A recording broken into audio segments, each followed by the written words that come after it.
Hi friends, it's Dr. Dale Warren, what some people like to call me, your old pal, Papa Dale. And today we're looking at a topic that is near and dear to my heart. The topic is church history. This is a church history summary. And so let's get right into it. The year is 2024, and church history proceeds and continues on from the beginning right into today.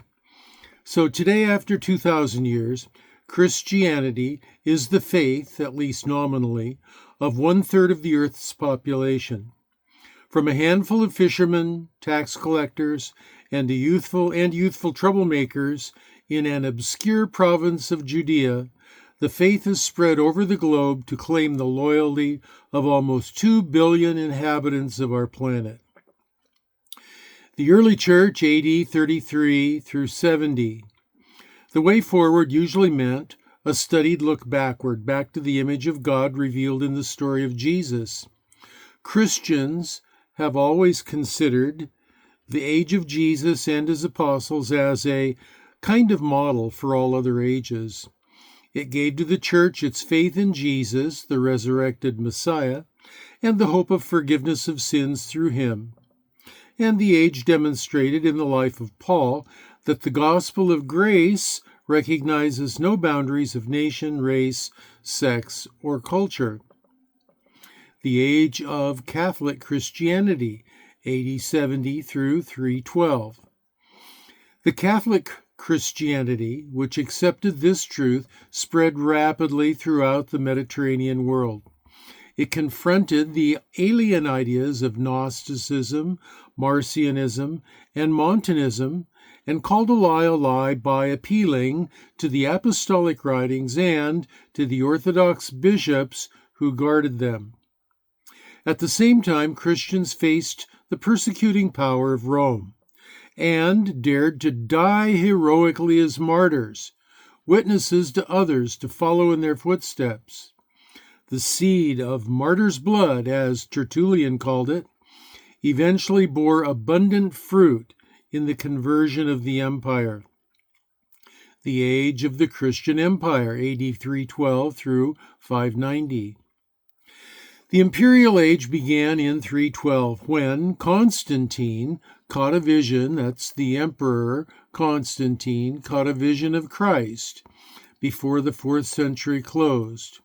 Christianity became the official religion of the sprawling Roman state. A church in the catacombs was one thing, but what does Christianity have to do with palaces? Under the emperor's tutelage, the church learned to serve the seats of power by formulating the faith for the masses.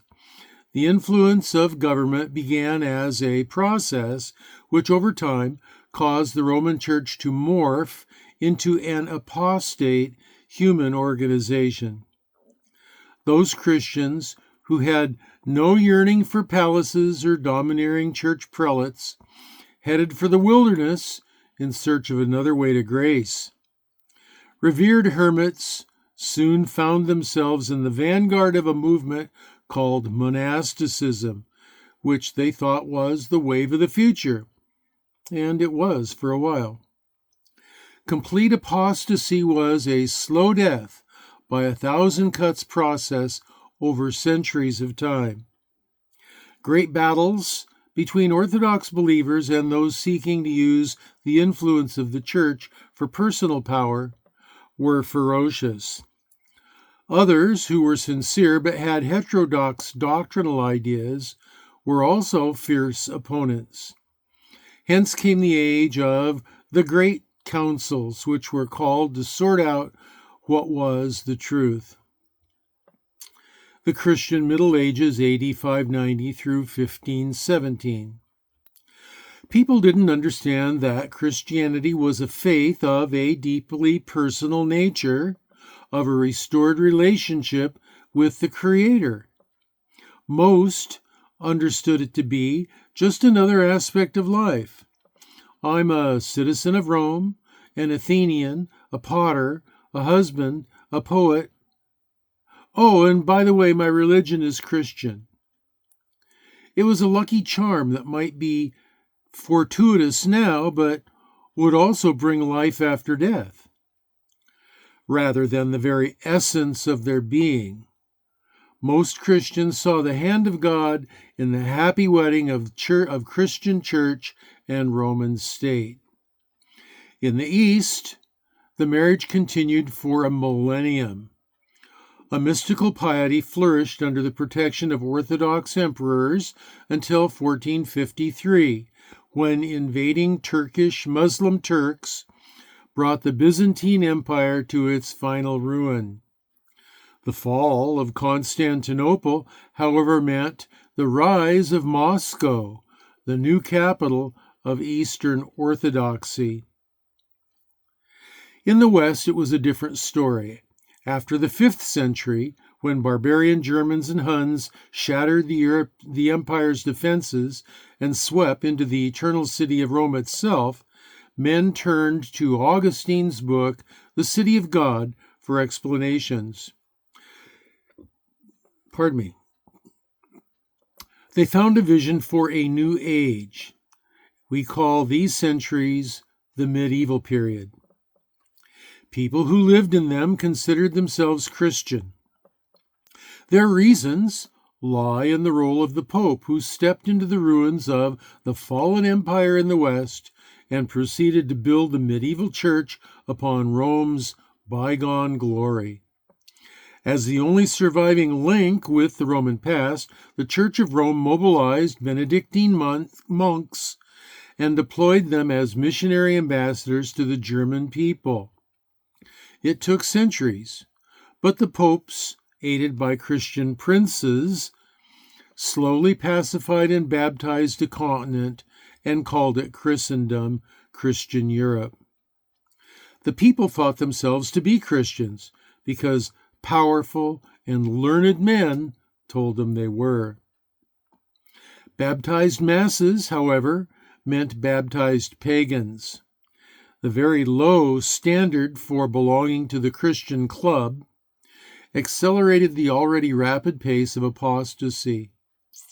By the 10th century, spiritual renewal was an obvious necessity. It started in a monastery in central France called Cluny and spread until it reached the papacy itself. The greatest of the reforming popes was Gregory VII. His zealous successors carried the papal office to the zenith of earthly power.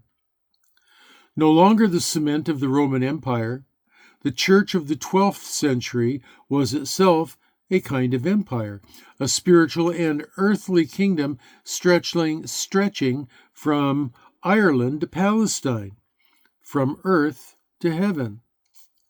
The Crusades and scholastic philosophy were witnesses to this papal sovereignty. Power, however, corrupts. The church gained the world but lost its soul. That, at any rate, is what a steady stream of reformers preached. People like the Valdenses, the Hussites, Franciscans, and Albigenses. Amid the strife for earthly power and the evidences of spiritually barren religion in the 14th and 15th century, many Christians turned to the Bible for a fresh vision and for renewal. The age of the Reformation, 1517 through 1648. Reform came with a fury. Martin Luther sounded the trumpet, but hosts of others rallied to the cause. The period we call the Reformation marks the mobilization of Protestantism, Lutheran, Reformed, Anglican, and Anabaptists. By the mid-16th century, the Reformation had shattered the traditional unity of Western Europe and had bequeathed to modern times religious pluralism. The Church of Rome resisted this attack upon tradition. She mustered new troops, especially the Society of Jesus, the Jesuits, and she sent out fresh waves of missionaries to Asia, Africa, and Latin America. She waged war in France, the Netherlands, and Germany, but in the end, the monolith of Roman Christendom slipped into yesteryear. In its place arose the denominational concept of the church, which allowed modern nations to treat the churches as voluntary societies separated from the state. Previously, church membership was mandatory, or you could be burned at the stake. The Age of Reason and Revival, 1648 to 1789. Novel schools of thought filled the 17th century. None was more powerful than reason itself. It asked, who needs God? Man can make it on his own. Kind of like Satan suggested in the Garden of Eden, right? Christians screamed their objections, but the idea with its appeal to fallen human nature spread until secularism filled the public life of Western societies. Still the case today in my society in 2024. A faint echo of God remained, but only as a matter of personal choice. And then it was often a very distorted understanding of just who God was, what his purpose and plan was. Organized Christianity could no longer appeal to the arm of power to suppress such heresies.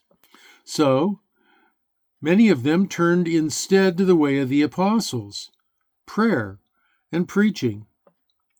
The result was a series of evangelical revivals, chiefly Pietism, Methodism, and the Great Awakenings. By preaching and personal conversions, evangelicals tried to restore God to public life. The Age of Progress, 1789 to 1914.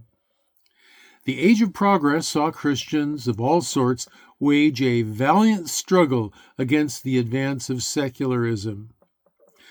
Out of the evangelical awakenings came new efforts to carry the gospel of Christ to distant lands and to begin a host of social service ministries in industrialized Europe and North America. From the ramparts of Rome, a defensive papacy fired a barrage of missiles aimed at the modern enemies of the Catholic faith. In spite of Christians' best efforts, however, Christianity was slowly driven from public life in the Western world. Believers were left with the problem we recognize in our own time, 2024. How can Christians exert moral influence in pluralistic and totalitarian societies where Christian assumptions about reality no longer prevail? And, of course, another problem was what idea that people had about God was perverted. The Age of Ideologies, 1914 to 2024. The depth of the problem was apparent in the age of ideologies, when new gods arose to claim the loyalties of secular people. Nazism exalted the state.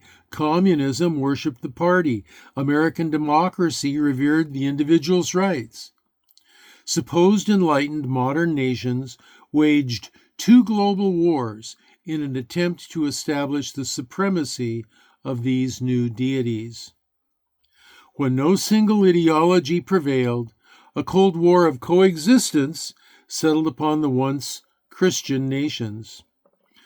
Through these troubled times, the denominations struggled over orthodox and liberal theologies.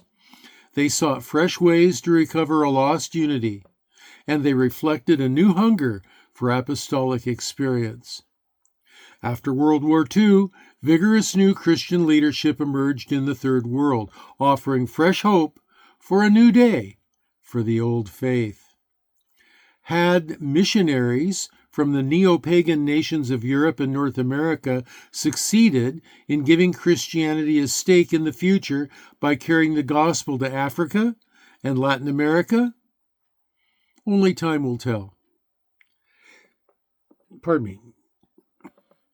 But Christians can hope because faith always reaches beyond earthly circumstances. It's a confidence in a person. And no other person in recorded history has influenced more people in as many conditions over so long a time as Jesus Christ.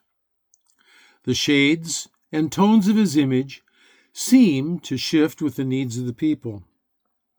The echoes of Jesus reverberated in theological and philosophical venues such as the wisdom of the Greek apologist, the cosmic king of the imperial church, the heavenly logos of the Orthodox councils, the world ruler of the papal courts.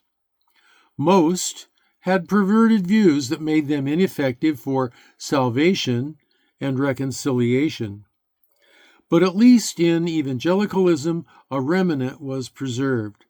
The personal savior of revivalists spread the faith. Truly, Jesus is a man for all time.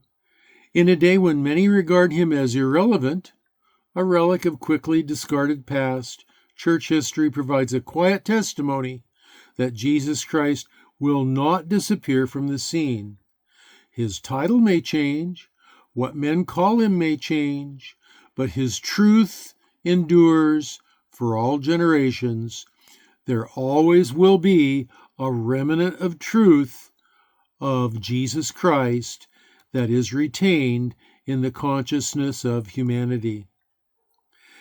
So, I'm your old pal Papa Dale. The year is 2025, I guess it is, as I'm recording this.